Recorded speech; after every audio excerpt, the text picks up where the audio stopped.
Boa noite a todos novamente. Que assim seja. Uma ótima noite. Nós vamos hoje falar um pouco, com muita objetividade, de um tema atual e extremamente complexo, hoje. Nós vamos abordar toda a temática de estatística e outras coisas, para a gente entender o contexto, e nós vamos falar também da parte espiritual. Como o tempo é muito curto, eu vou tentar ser objetivo para que a gente possa aproveitar tudo que eu consegui trazer para essa noite. O objetivo é refletir sobre a violência com base humana e espiritual, incentivando amor, respeito e educação. Então nós vamos falar dos aspectos humanos e espirituais da violência contra a mulher, criança, na visão espírita. O objetivo é conscientizar, informar, refletir espiritualmente e estimular paz nos lares. Vocês vão entender durante a fala por que é paz nos lares. O que é violência? A gente às vezes não para refletir o que é a violência, né? O termo que a Organização Mundial de Saúde usa. De forma simples, o ato de usar força ou poder, real ou ameaçado, contra si mesmo, outra pessoa ou um grupo, com intenção que causa ou pode causar ferimentos, sofrimento psicológico, morte, prejuízo no desenvolvimento ou privações de direitos. Vocês vão perceber que nós vamos falar de 5 tipos de violência. A gente está muito ligado com violência física, mas tem vários tipos de violência, que às vezes as pessoas que estão nos ouvindo aqui, ou que vão nos ouvir na internet, pelo YouTube do centro, vão se identificar com alguma coisa. Então, às vezes, a ideia é essa mesma, que a gente discuta e que as pessoas tenham o conhecimento, às vezes até para se defender.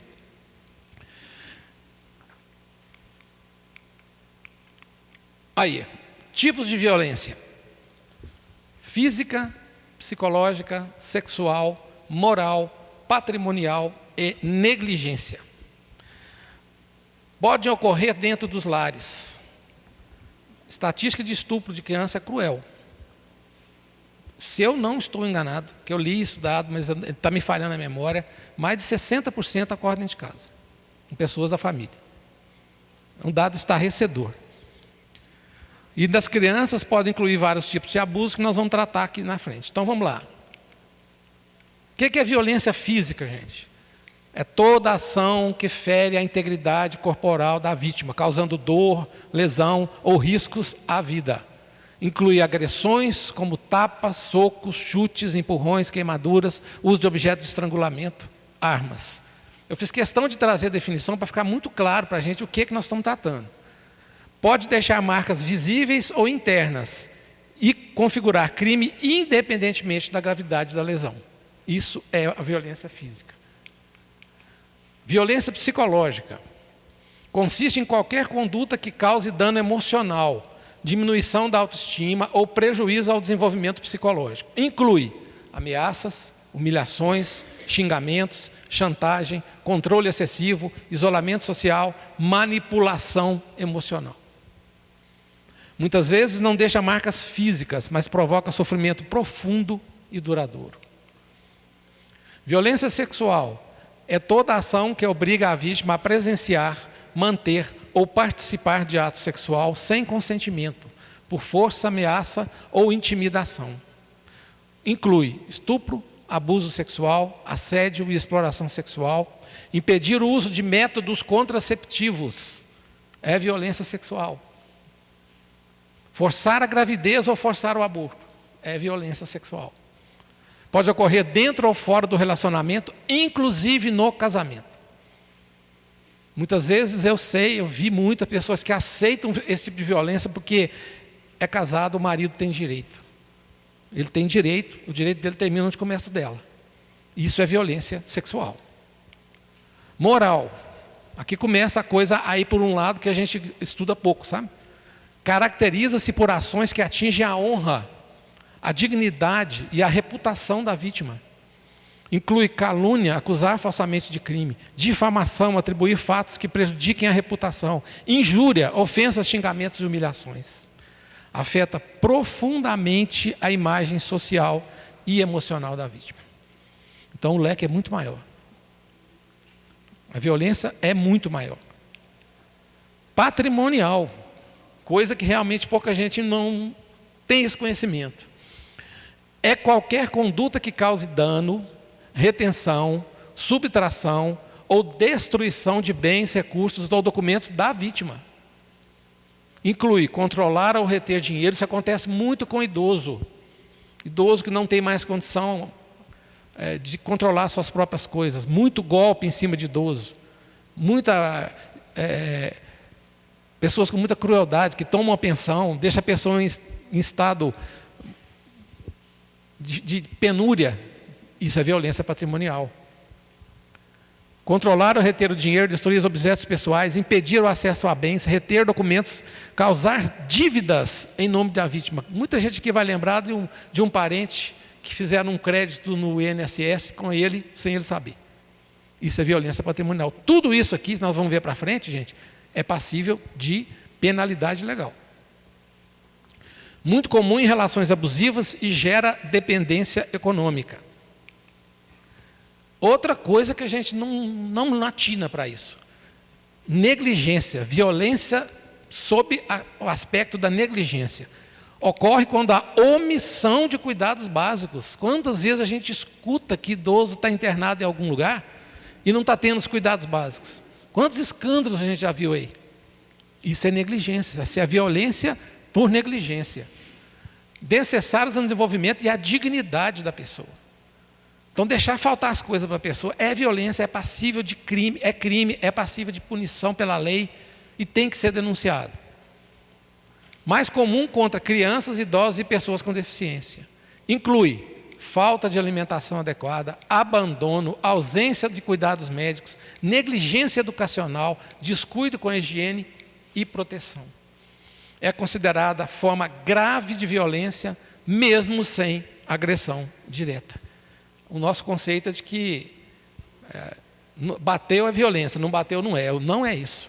Tem coisas que deixam sinais e traumas na vida muito maiores que se fosse uma agressão física.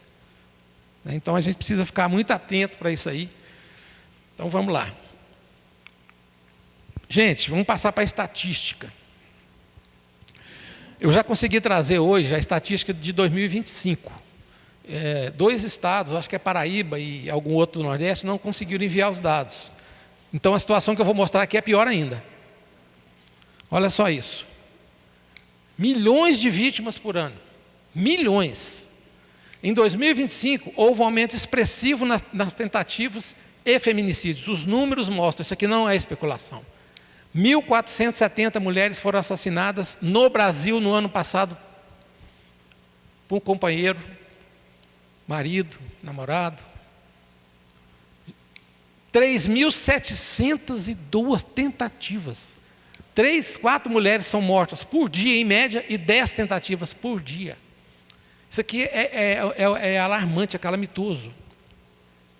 Nós estamos vivendo uma onda de feminicídio. Eu vou tentar falar durante aqui a visão espiritual e a visão de homem que eu tenho dessa situação. A pergunta vai ficar: o que os homens desse país estão fazendo? O que nós homens estamos fazendo? E nós vamos tentar trazer um pouquinho do que eu acho sobre o sentimento, o que leva a pessoa a cometer atrocidades dessa forma. Maioria dos casos dentro do lar, e crianças presenciam agressões. Isso aqui é o tempo todo, né? A maioria das vezes é filho que viu o pai matar a mãe, é filho que viu o pai agredir a mãe. Gente, principalmente por causa do alcoolismo. Isso causa traumas profundos. Eu vivi isso na pele, não a violência física, mas a violência psicológica. Meu pai, ele já desencarnou, mas ele é alcoólatra, porque a pessoa não deixa de ser alcoólatra, né? O Zé estava aqui, ele é um exemplo, ele fala isso, ele já está há mais de 40 anos sem beber, ele é um alcoólatra em recuperação, né? Não deixa de ser alcoólatra. E às vezes, pequenas coisas que acontecem dentro de casa são extremamente traumatizantes. Eu vou contar uma coisa rápida para vocês. Eu me lembro de, com 7 anos de idade, debaixo da mesa da sala da minha casa, eu me lembro a cor da mesa, a cor da cadeira, como é que era o cano, como é que era a porta, como é que era tudo. Eu sentado debaixo da mesa, de madrugada, esperando meu pai chegar, com medo dele agredir minha mãe. Meu pai nunca foi um homem violento. Gente, eu nunca vou esquecer isso. É um trauma que foi tratado, foi curado, mas hoje é exemplo. Isso é violência psicológica que a gente leva para o resto da vida esse tipo de situação. Então, se alguém identificar com alguma coisa, tem que agir, gente. Briga de marido e mulher, ninguém mete a colher, mete sim. Porque onde tem violência, tem que ter interferência. Não vou entrar porque eles não vão. Vai esperar matar a pessoa? Omissão também é crime. Olha agora as consequências legais, vou passar rapidamente. Gente, feminicídio virou crime hediondo. Pena prevista de 20 a 40 anos de reclusão. Isso mudou há pouco tempo. A coisa agravou tanto que precisou mudar a lei. A gente não tinha nenhum tipo de crime com mais de 30 anos, agora tem de 40. E eu não acho que, infelizmente, está resolvendo. Porque é uma coisa assim, muito... Na minha cabeça eu não consigo entender bem. Porque eu não aceito o fim de um relacionamento, eu não dou conta da minha dor, porque a pessoa não quis um relacionamento comigo, eu vou acabar com a minha vida, não é só com a dela. E a pessoa prefere ir para a cadeia, ficar o resto da vida na cadeia.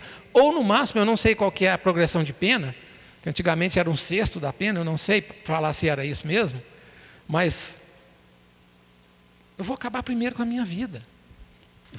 Não tem problema, mas ela não fica com mais ninguém. Ela não vai namorar ninguém. Ela não vai dormir com mais ninguém. Porque eu sou assim, porque eu não aceito isso. O que você não aceita o quê? Por que nós não damos conta da nossa dor, gente? Para mim é isso que acontece. Eu posso estar errado, eu não sou professor de nada, eu sou estudioso dessas coisas. Quando você não dá conta da dor, a dor se transforma num ódio desse, a consequência é feminicídio. A consequência é essa. E vai para a cadeia. E vai para a cadeia sabendo que vai para a cadeia. Sabe que vai fazer isso na frente dos filhos e vai traumatizar os filhos para o resto da vida. Mas arca com a consequência. Como? Sinceramente, a minha cabeça não funciona bem para entender esse tipo de coisa. Sabe? Eu vou falar um pouquinho durante o tempo do que eu acho que a gente precisa fazer nessas situações, né? Medidas protetivas. Além da pena de reclusão, a condenada por feminicídio pode ter restrições adicionais, benefícios, como o uso obrigatório de tornozeleira eletrônica, em saídas autorizadas e outras medidas de controle previstas na legislação, que na verdade não está adiantando nada. Porque a pessoa que está nesse estado emocional e que a perder a própria vida para ela na cadeia, em condição subhumana, ela aceita, não vai quebrar regra de distanciamento que a justiça impôs? Não está nem aí, quer realizar. E olha, gente, fica remoendo aquilo por muito tempo. Isso é que eu não consigo entender. Parece que não tem uma consciência chegando. Vai só retroalimentando, o que eu falei aqui com o Zé, retroalimentando uma raiva que gera o que gera. Lei Maria da Penha, que foi, não sei se vocês viram falar, Maria da Penha é uma pessoa que foi agredida covardemente pelo marido. Hoje ela é cadeirante, né? Se criou a lei em cima do caso dela, que mudou a legislação a partir daquela época, né? Pena de detenção para crimes de âmbito doméstico familiar. Quando a violência doméstica resultar em lesão corporal leve, a lei tal com pena específica. Detenção de 3 meses a 3 anos, quando a lesão for praticada dentro do contexto familiar ou doméstico, incluindo ascendente, descendente, cônjuge e companheiro. Está tudo aqui. Qualquer um que praticar violência dentro de casa está sujeito a isso aí. Qualquer um de nós. Ainda na Maria da Penha, medidas protetivas de urgência. Além da pena criminal, a lei prevê uma série de medidas judiciais imediatas. Afastamento do agressor do lar, proibição de aproximação, contato com a vítima, suspensão da posse de porte de arma, isso aqui é importantíssimo, proibição de frequentar determinados lugares, outras medidas que acharem necessárias. Medida protetiva, que a justiça define, e a pessoa não pode chegar a 200, 300, 100 metros daquela pessoa.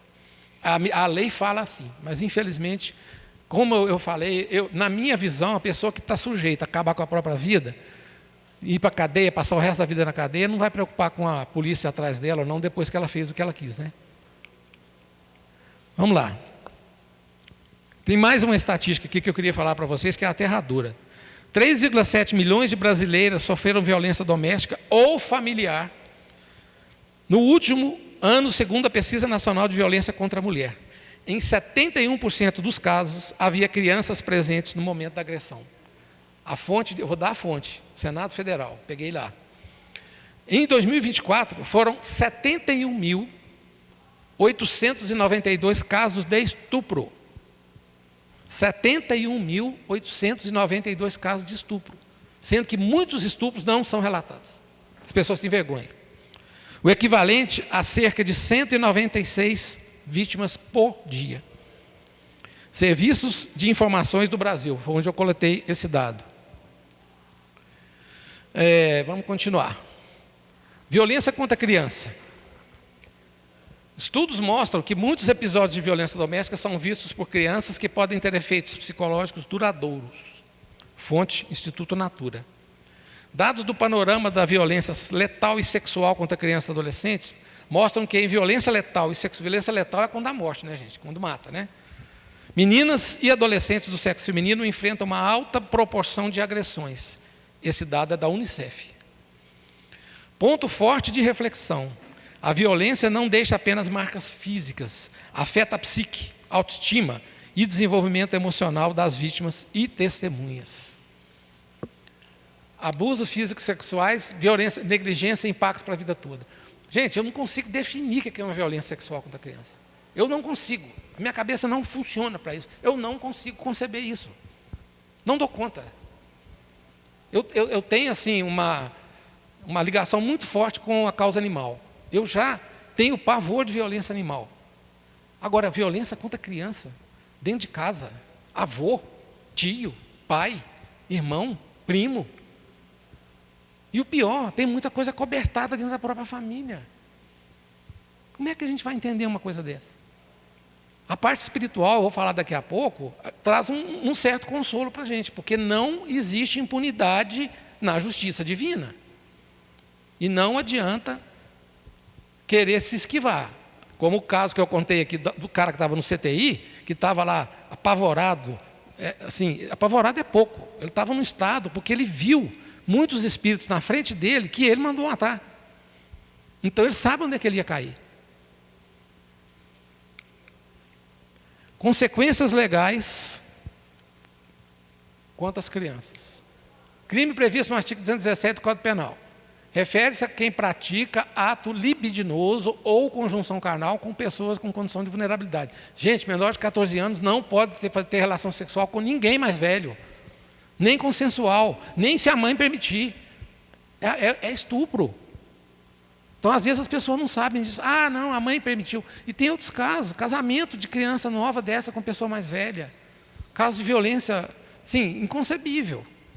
Não tem como a gente justificar uma coisa dessa. O lar é o lugar de proteção da criança. A cama da criança dormir é o lugar mais seguro para ela. O colo da mãe é o lugar mais seguro para ela. O abraço do pai é o lugar mais seguro para ela. Nós temos que proteger nossas crianças, gente. Porque as mulheres, elas dão conta de se proteger até certo ponto. Mas a criança não. A criança precisa de todo apoio, toda ajuda. Então, as penas. Estupro de vulnerável, 10 a 18 anos de cadeia. Estupro de vulnerável com lesão corporal grave, 12 a 24. E estupro de vulnerável com resultado de morte. Cai na mesma pena no feminicídio, até 40 anos. Quem quiser passar uma vida atrás das grades, está aí. A lei está aí para isso. Os impactos humanos, traumas emocionais, baixa autoestima, repetição do ciclo de violência. Vocês já devem ter visto, eu gosto muito de ver, um programa chamado Quilos Mortais. Está na Discovery Home and Health, de um médico, Dr. Nausaradan, lá nos Estados Unidos, que tem uma clínica para tratar de superobesos. Gente, olha a estatística de quantos superobesos daqueles foram vítimas de violência sexual. Parece que é uma regra. E por que a pessoa, quando sofre violência sexual, quando é nova, ela se enfia na comida, gente, para ser feia, para na cabeça dela ninguém desejar ela mais. Olha o tamanho do trauma. E as pessoas estão morrendo de comer. Semana passada ele deu uma definição, eu vi ele num programa, ele tentando, com um órgão de apoio social da cidade lá, tirar uma pessoa da condição de parar de comer. Se ele não parar de comer, ele vai morrer. Eu estou ligando para o serviço social avisando que ele vai morrer. E ele morreu. Porque o serviço social não pôde entrar nesse mérito da comida como droga. Ele morreu. E comeu até morrer. E todos eles têm algum tipo de trauma desse. E carregam pela vida toda. E muita gente, não trata o trauma. Até hoje, no século XXI, nós temos gente que não aceita terapia. Que não aceita ir num psiquiatra, que psiquiatra é médico de doido. Quem que foi que enfiou isso na cabeça da gente? Que cultura atrasada, que coisa tacanha. O meu pai sofreu uma vida inteira com um trauma psicológico grave com a morte do pai dele, ele nunca aceitou o tratamento. Por que ele aceitou? Eu acho que ele foi criado nessa celeuma. Ele precisava de terapia, precisava sentar com um psicólogo e contar o que ele sente, botar para fora. Ele precisava ir num psiquiatra para ver se ele precisava equilibrar a parte do humor dele, se precisava tomar um medicamento. O que tem isso? Não, a pessoa arrasta isso para a vida inteira. Lá no programa tem muito disso. As pessoas não aceitam a terapia. Eu não preciso disso. Todo mundo precisa de terapia nesse mundo, gente. Numa época da vida, todo mundo. E é uma bênção na nossa vida. Então esses traumas, a gente precisa tratar deles. Senão a gente passa uma vida inteira em sofrimento. Essa baixa autoestima é a mesma coisa. Uma pessoa dessa que quer ser feia, ela quer ser feia, para que ela não seja vista e não seja abusada de novo. Olha para você ver o tamanho do problema, o trauma de uma pessoa dessa. Gente, eu estou falando de gente de 400 quilos. Gente, faça a continha na cabeça de vocês aí, todo mundo vai fazer essa conta. Quer saber quantas calorias por dia você pode comer para manter seu peso? Multiplica o seu peso por 22, receita dele. Uma pessoa que tem 400 calorias, você tem que comer quase 10 mil calorias por dia para manter o peso. Vocês têm ideia do que é 10 mil calorias? Tem gente que come 12, 15, está literalmente se matando, porque não trata, porque sofreu um trauma, porque foi abusado. Eu não posso falar de estatística porque eu não vi. Mas assim, é alarmante a quantidade de gente. Meu tio, eu fui namorar um cara e ele abusou de mim, os amigos dele vieram. Isso é todo dia. A estima da pessoa vai no pé, não tem como a pessoa estar bem. E escondem. Parece que a culpa é da vítima. Coisa que nunca pode ser. A vítima é a vítima. Existe, às vezes, em lugares com muito radicalismo, onde você quer culpar a vítima. Isso é comum. Em lugares onde a orientação que essas pessoas têm é um pouco mais rígida. Escondem. E eu vou falar aqui rasgado, gente. Como é que está tendo tanto estupro por parte de pastores? Como é que está tendo tanta violência sexual por parte de padres? Eu não estou aqui querendo escandalizar, não. Eu estou dando informações que está na hora que vocês quiserem. Essas pessoas não aprenderam a controlar propriamente. E elas estão fazendo esse tipo de crime. A vantagem é que hoje tem câmera espalhada por todo lado. Então estão sendo pegos. Estão sendo pegos. Mas ainda tem proteção e ainda tem muita coisa escondida, né? Essa repetição do ciclo de violência pode acontecer dele com o outro. Pode acontecer aquela roda, né, na vida. Vamos lá para a visão espírita. Vamos relaxar um pouquinho, agora vamos tratar de uma coisa mais leve, porque é um tema muito denso e cuja gravidade é muito grande, né? Vamos lá. Dentro da visão espírita, nós temos tudo isso aqui, mais duas telas. O livre-arbítrio, a lei de causa e efeito, a violência retarda a nossa evolução espiritual, amor, caridade e reforma íntima, a violência como expressão de imperfeição moral do espírito, a violência contra a mulher e a criança nasce do egoísmo extremo, que transforma o outro em objeto, anulando sua dignidade. Vamos falar um pouquinho de cada um. Livre-arbítrio. Na visão espírita, cada espírito tem livre-arbítrio, ele tem escolha. Nós falamos isso aqui até, gente. Não adianta terceirizar nada, a gente tem que enfiar isso na cabeça. Eu faço as minhas escolhas, deu certo ou deu errado, a responsabilidade é minha. Isso vale para tudo na nossa vida. Até aquilo que foi indicado para você, a pessoa indicou, falou, mas você que escolheu. É assim que a vida é. E a prática da violência é decorrente da imperfeição moral, falta de amor ao próximo e ignorância espiritual. Não há justificação divina para ferir o outro ser. O que é ignorância espiritual, gente? Isso aqui é fácil de falar, é uma coisa que eu adoro. Se a maioria dessas pessoas tivesse noção de como a justiça divina vai atuar na vida dela, muitos não fariam. Gente, não tem pecado, que não é uma aula de religião, que é uma aula de prática espiritual. Não tem pecado, você erra. Deus não te castiga, porque Deus não é isso. Essa concepção de Deus é totalmente errada. Você vai reparar o mal que você fez. E é aí que está a grande chave da justiça divina. A justiça divina é perfeita, gente, é maravilhosa. E dá para a gente mudar daqui para frente para melhorar o nosso futuro. Não existe destino. Nós podemos alterar o nosso destino, nós podemos alterar a forma que nós vamos desencarnar, mudando a atitude. Então, essa ignorância espiritual é pessoas que não têm a menor noção de como a espiritualidade... Eu não estou falando aqui de teoria de livro, não. Estou falando de reunião mediúnica. Ele citou, eu participei por anos, vendo exemplos de espíritos encarnados contando para a gente as coisas, conversando com a gente como conversa com vocês aqui. Então, essa ignorância, ela é responsável por muita irresponsabilidade. Mas eu tenho esse consolo. De vez em quando eu falo, em casa, com outras pessoas, que se a justiça do homem não vai alcançar, a justiça divina vai. Aí eu tinha um amigo que falava assim, não, eu queria que fosse agora. Porque não é justo. Eu falei, teria que ser. Se não for, está ali na frente te aguardando. E não tem raiva não, gente. Não existe ódio na justiça divina, não. Existe reparação. Existe dignidade. Você errou, você vai se arrepender, você vai reparar, espiando, possivelmente. Por isso que a gente vê muitas situações de vida hoje, que são pessoas que viveram coisas no passado e que estão espiando, fruto de uma escolha delas durante o plano reencarnatório, se elas tiverem evolução para tal. Caiu essa pergunta aqui hoje. Então é assim que funciona a justiça divina. A ignorância é desse jeito. Então se a gente aqui acha que... Gente, você engana todo mundo, mas você não vai enganar a sua consciência, você não vai enganar você. A espiritualidade está ali junto. Ó, vai chegar lá, vai abrir o seu WhatsApp, uma telinha na parede assim, ó. Vem cá, fulano, vamos ver isso aqui. Vamos ver o seu Instagram. Você andou destilando ódio aí? Você andou causando violência psicológica nas pessoas? Ah, não, está aqui, ó. O que você quer fazer? Reparar, você vai ter que reparar. Estou te dando a chance quando a pessoa, o espírito tem evolução, quando não tem, é compulsório. O que você quer fazer? Por isso que eu falei que tem casos e casos na nossa literatura que os espíritos querem reparar, cai a consciência, a chave da consciência cai de uma vez. Então ele quer reparar tudo de uma vez só. Aí vem provas muito pesadas. A espiritualidade é benevolente. Você fala, calma, cara, calma. Vamos devagar. Vamos começar nessa vida, você vai aqui.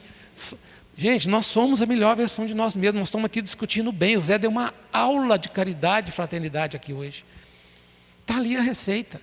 Nós temos que ser melhores, nós temos que ser mais caridosos, nós temos que ser mais amorosos. A nossa vida tem que ter uma relação de mais amorosidade.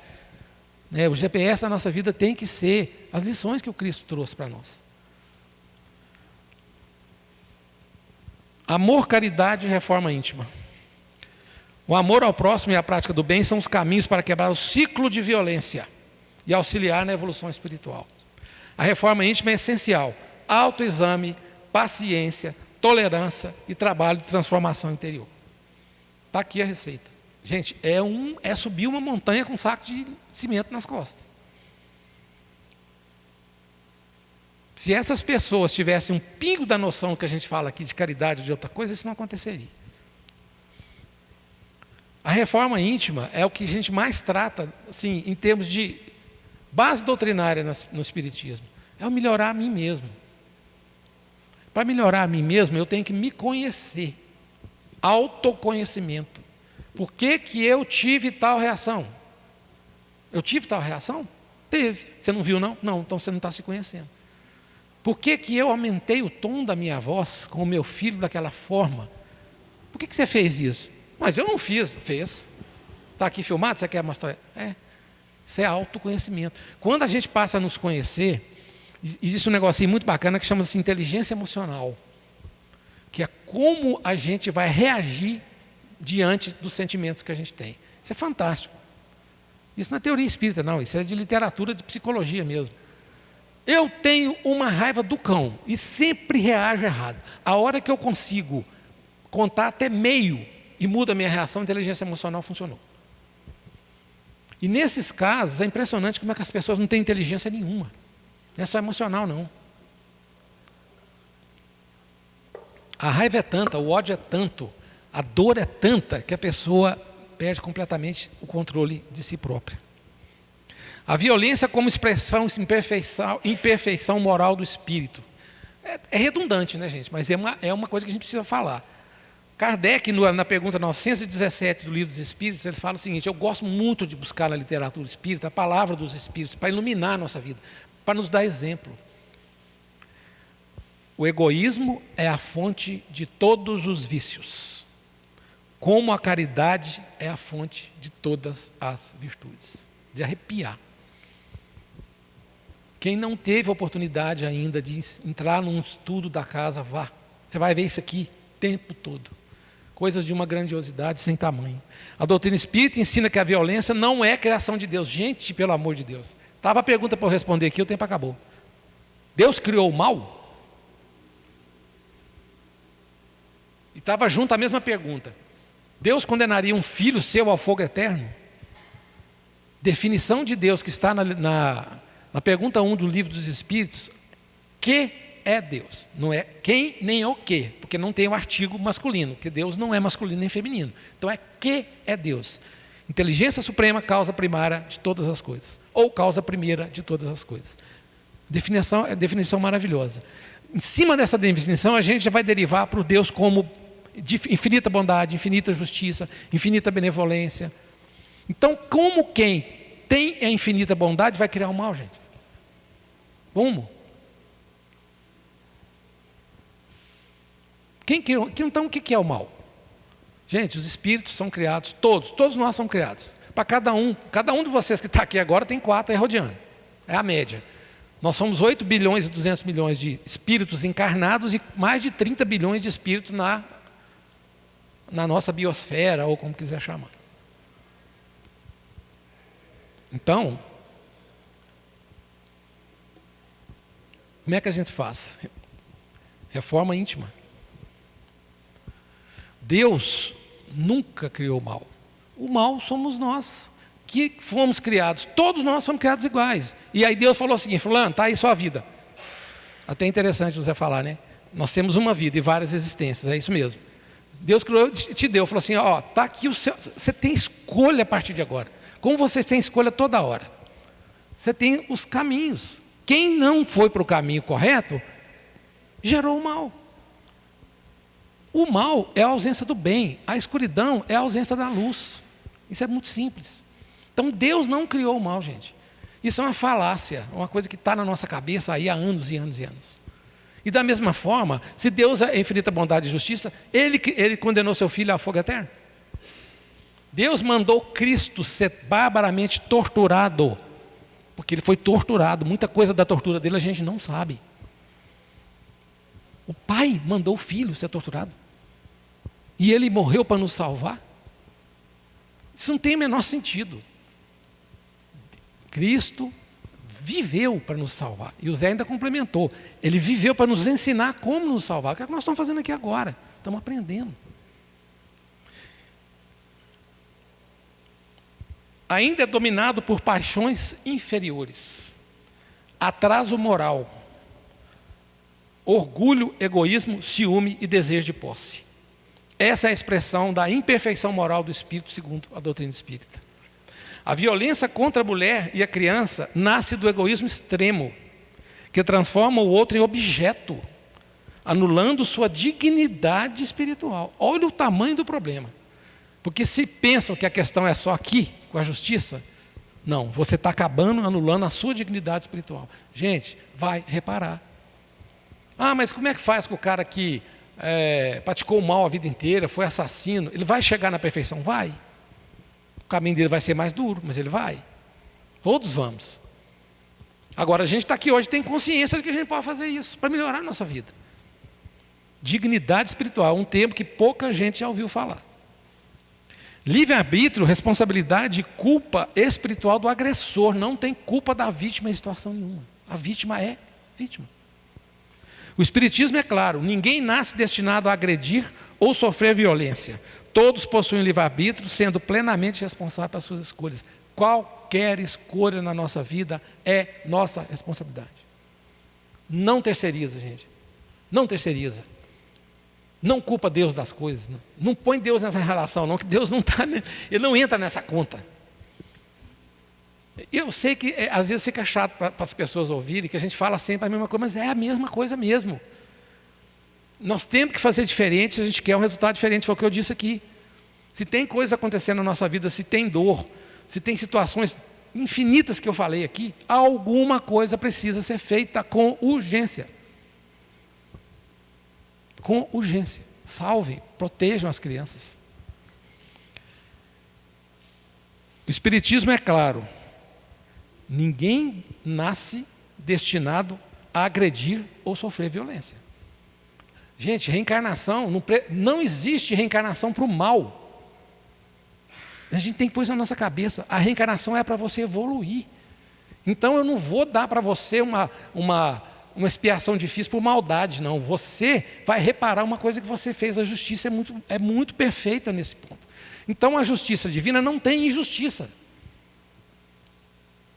Porque eu vou arcar com aquilo que eu fiz. Simples assim. Simplifica as coisas, a gente complica demais. O Livro dos Espíritos, pergunta 843, Kardec nos fala: o homem tem livre-arbítrio dos seus atos? Pois que tem a liberdade de pensar, tem igualmente de agir. Assim, nenhuma violência pode ser justificada por provas reencarnatórias, passado espiritual ou karma. Não justifica. Tem gente que faz isso. Ah não, isso é coisa do passado, então agora eu posso fazer porque eu vi isso aqui e falei, não pode. Será que tem gente que pensa assim? Lei de causa e efeito, consequências espirituais da violência. Kardec, no Céu e Inferno, na segunda parte, fala: toda falta cometida, todo mal praticado é uma dívida contraída que deverá ser resgatada. Aqui eu sempre gosto de trazer para atualizar o contexto histórico. Isso aqui foi escrito há 200 anos atrás. Então, quando fala dívida, é como se fosse um erro que você cometeu, o que eu quis dizer. Senão dá uma conotação, às vezes, a pessoa entende isso errado. Consequências para o agressor. Cria débitos espirituais severos, que eu já falei aqui. Pode enfrentar remorso profundo após o desencarne. Vai ter um desencarne muito perturbado. Pensa cada um agora no momento da sua próxima desencarnação. Exercíciozinho de 30 segundos.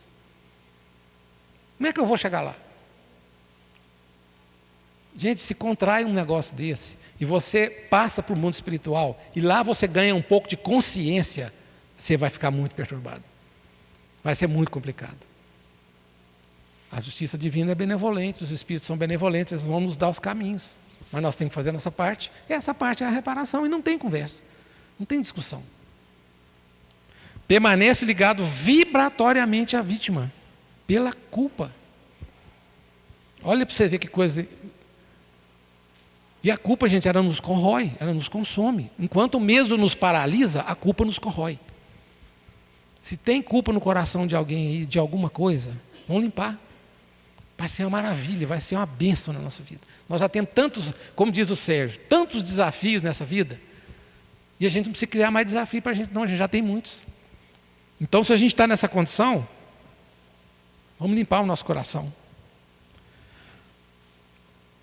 Grave violação das leis divinas. No Espiritismo, a criança é um espírito em fase de reeducação moral, extremamente sensível às impressões do meio, óbvio. O espírito reencarnante, começando de novo, com a amnésia reencarnatória, ganhando um novo corpo, uma nova família, uma nova vida. Claro que ele é extremamente sensível. Kardec, vou citar de novo, que eu gosto muito, o Evangelho segundo o Espiritismo, no capítulo 8, no item 18, fala o seguinte: a criança é um espírito frágil, ainda incapaz de resistir às más influências.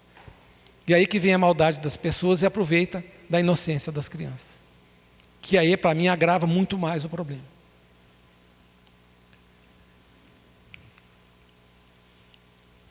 Violentar uma criança compromete o seu equilíbrio emocional e espiritual. Pode gerar traumas que atravessam encarnações. Ele só está comprovando o que eu falei. Não é só agora. Se você vai ter que reparar numa reencarnação futura, você pode gerar trauma na reencarnação futura. Constitui uma das mais graves faltas perante a lei divina. Ninguém evolui ferindo ao próximo. O amor é a lei maior. O Zé deu uma aula de amor aqui. E esse sentimento que ele fala, na hora, eu bateu comigo de muita coisa que eu vivi, depois que eu conheci a doutrina espírita. Aquilo ali mesmo, aquele sentimento mesmo. Maravilhoso. Reparação pelo bem. Por isso que eu falo que não existe reencarnação para o mal, gente. Isso não teria o menor sentido. Reencarnação é para o meu bem. Eu errei, eu vou ter que reparar. Nós vamos combinar como é que vai ser essa reparação. Beleza, você pode combinar porque você se arrependeu, eu vou te deixar combinar. Então vai acontecer. Vai, beleza. Eu posso passar uma, passar duas, passar três. Jesus e a proteção aos vulneráveis. No Evangelho de Mateus, capítulo 18, versículo 6, está assim: qualquer que escandalizar um destes pequeninos que creem em mim, melhor fora se lhe fosse pendurar-se ao pescoço um mó de moinho. O Espiritismo interpreta essa passagem como alerta espiritual severo, não punição física, mas responsabilidade moral profunda. Gente, Cristo fala por parábolas. Nada que Cristo falou tinha um sentido literal. É onde tem tanta confusão hoje. Ele não fala. Então isso aqui é uma advertência severa. A vítima não há culpa espiritual. Olha o detalhe. A vítima não há culpa espiritual pela violência sofrida, em hipótese nenhuma, quanto mais uma criança. Como você pode querer culpar a vítima? Isso aqui nem devia estar aqui. Mas como acontece, eu resolvi colocar. Emmanuel, na passagem Justiça Divina, Psicografia de Chico Xavier, fala o seguinte: a dor não significa culpa automática, mas oportunidade de crescimento e aprendizado. Se a gente for falar de dor aqui, tem que fazer outra palestra. Então eu não vou me ater nela. A vítima não é culpada espiritualmente pela agressão, merece acolhimento, proteção e cuidado. Deve buscar cura emocional, psicológica e espiritual. Sempre que vocês têm um problema, gente, tem um trauma, está sofrendo, está com dor, usa as três. Não esquece da casa espírita. É psicológico, é psiquiátrico e é espiritual. Porque tem muita coisa espiritual que a gente não sabe. E eu vejo, gente, eu fico assim, muito apreensivo, porque eu vejo gente sofrendo absurdamente por uma questão que poderia estar sendo muito auxiliada aqui na casa. É um passe? Poderia ser. Tem o tratamento espiritual, tem os estudos, tem até as reuniões mediúnicas, se a pessoa tiver condição de participar com o tempo. Porque às vezes o problema dela é mediunidade, não um problema, mas ela não sabe. Então, gente, pensa no que eu vou falar nesse sentido. Estou tratando com o médico, estou tratando com o psicólogo, eu não trato com nenhum dos dois porque eu não acredito nisso, passa a acreditar e vem na casa espírita, vem procurar o espiritual, vem procurar. Eu fiz tratamento espiritual numa determinada época que aliviou a minha vida, porque os outros eu já estavam fazendo. Faltava aquele componente para eu realmente sair daquela situação. Merece acolhimento, proteção e cuidado. Não dá nem para falar, né? Vontade que a gente tem de pegar no colo, de ninar, de falar com a criança assim: agora você está protegida, você não corre mais risco. Você vê criança tremendo de medo quando chega um adulto? Ou, gente, eu não consigo conceber um negócio desse. Não consigo. Deve buscar cura emocional, psicológica e espiritual. Obsessão espiritual e o ciclo de violência. Olha um outro problema muito grave que a gente não tem o hábito de tratar, a não ser na casa espírita. Nós falamos aqui de obsessão, pergunta 459 do Livro dos Espíritos. A influência que os espíritos exercem. Gente, o espírito não manda você fazer nada. Mas você, se ficar suscetível, você vai fazer. Até suicídio. Olha a gravidade que eu estou falando. E outra coisa, gente, espiritismo te traz o caminho da sintonia, da frequência que você tem que estar, para evitar de você sintonizar com o espírito ruim. E aqui agora, por exemplo, eu sinto a aura, a energia maravilhosa, eu sinto a energia boa. Então a gente sintoniza com bons espíritos. Mas quem não está, esse tipo de gente, vocês têm noção do tipo de espírito que essas pessoas atraem? Quem pratica esse tipo de ato? Vocês têm ideia? Vocês têm que ver numa reunião mediúnica um espírito desse chegar berrando com a gente. Espírito do mal, trevoso, berrando, gritando, querendo nos, sei lá, com a gente aí. Muita coisa desse tipo acontece. Em muitos casos de violência está associada a processos obsessivos alimentados por ódios, vícios e desequilíbrios morais. O que são desequilíbrios morais, gente? A gente precisa trabalhar as questões de vícios morais. Orgulho, egoísmo, honestidade. Ser honesto, né? No caso seria desonestidade. E muitos outros. Isso é no Livro dos Médiuns, capítulo 23, os Espíritos nos falam. Os espíritos imperfeitos se comprazem em excitar as paixões más. Eu fui testemunha disso na reunião mediúnica. Eu vi isso acontecendo. E sabe por quê, gente? Pornografia. Eu falo isso há muito tempo, mas essa semana eu vi um palestrante, que eu gosto muito, falando exatamente a mesma coisa. Pornografia é dos piores vícios morais que existem. Não abra essa porta na sua casa. Se você tem o hábito de ver, de compartilhar, pare hoje. Você está atraindo espírito de um nível muito baixo. E eles são cruéis. Eu vi isso na prática acontecendo. Então, isso não retira a culpa do agressor, mas explica a necessidade. Você está culpando o espírito que está te obsediando por uma escolha que você fez? Você tem a possibilidade de falar não. Ué, se for ruim para mim, eu vou aceitar? Não, o espírito te falou para dar um tapa na mesa, você dá, mas se eu falar, você não dá? Onde é que está a sua escolha? Reforma íntima e acompanhamento psicológico e social. Obsessão espiritual e o ciclo de violência. Para o agressor, reconhecimento da culpa, arrependimento sincero, esforço contínuo de transformação moral. A gente muda, quando a gente muda essa parte moral nossa. E a nossa evolução, gente, ela não tem nada a ver com parte material. Ela tem a ver com a parte moral. Eu costumo dizer assim, nenhum espírita tem chave para passar para o lado de lá. Nós temos uma responsabilidade muito maior. E nós somos iguais, nós estamos na fila da desencarnação do mesmo jeito que qualquer pessoa.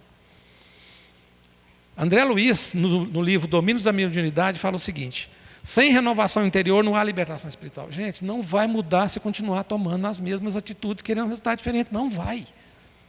Não vai. Minha vida está dando errado. O que você está fazendo? Estou fazendo isso e isso. Há quanto tempo? A vida inteira. Então vai continuar fazendo. Vai continuar fazendo.